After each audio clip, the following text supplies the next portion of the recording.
Assalamualaikum warahmatullahi wabarakatuh. Baiklah, perkenalkan nama saya Hairul Mubarak dengan NIM 2311076. Di sini saya akan menjelaskan mengenai transformasi AI dan dampaknya pada pendidikan. Yaitu di era transformasi AI yang disebut sebagai perubahan mendalam dan struktural memang membawa dampak besar di berbagai sektor, termasuk pendidikan. AI memiliki potensi untuk merevolusi cara kita belajar, mengajar, dan mengelola sistem pendidikan secara keseluruhan. Yang pertama itu adalah personalisasi pembelajaran. AI memungkinkan pembelajaran yang lebih personal dan adaptif. Teknologi ini dapat menganalisis data siswa untuk menyesuaikan materi pembelajaran berdasarkan kemampuan, kecepatan belajar, dan minat individu. Misalnya, platform pembelajaran berbasis AI seperti Ruang Guru atau Duolingo telah menunjukkan bagaimana teknologi ini dapat membantu siswa belajar dengan kecepatan mereka sendiri. Yang kedua itu ada efisiensi administrasi. AI dapat mengontaminasi tugas-tugas administratif seperti penilaian ujian, pengolahan data siswa, dan pembuatan laporan akademik. Hal ini memungkinkan pendidik untuk lebih fokus pada interaksi langsung dengan siswa. Selanjutnya yang ketiga itu adalah akses pendidikan yang lebih luas. AI juga berperan penting dalam meningkatkan akses pendidikan terutama di daerah terpencil. Dengan platform pembelajaran berbasis AI, siswa dapat mengakses materi berkualitas tinggi tanpa harus hadir secara fisik di sekolah. Yang keempat yaitu adalah tantangan etika dan kesenjangan digital.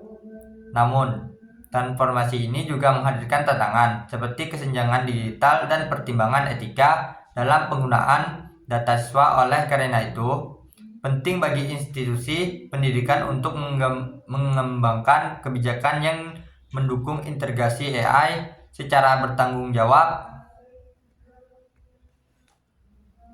Menurut teori konstruktivisme, pembelajaran yang efektif terjadi ketika siswa aktif membangun pengetahuan mereka sendiri.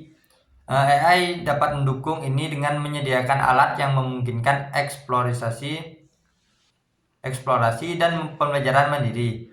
Artikel dari World Economic Forum juga menyoroti bahwa AI dapat membantu mengurangi kesenjangan pendidikan dengan menyediakan akses ke sumber daya berkualitas tinggi di daerah terpencil. Baiklah, di sini saya ingin melanjutkan ke persoalan kedua, yaitu tentang metode roleplay dan storytelling dalam pembelajaran PAI untuk generasi alpha.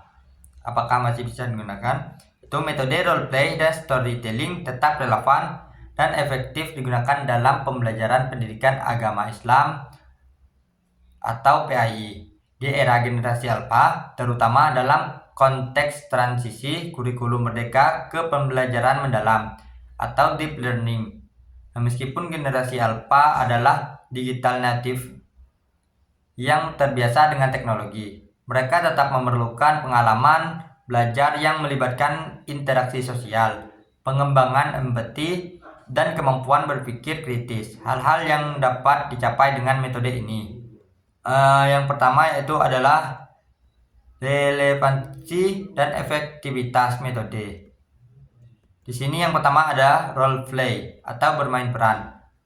Metode ini memberikan pengalaman langsung kepada siswa untuk memahami nilai-nilai agama melalui simulasi skenario kehidupan nyata. Misalnya, siswa dapat memainkan peran dalam situasi moral, seperti menyelesaikan konflik dalam komunitas sesuai dengan prinsip Islam. Yang kedua, selanjutnya itu adalah role play-nya.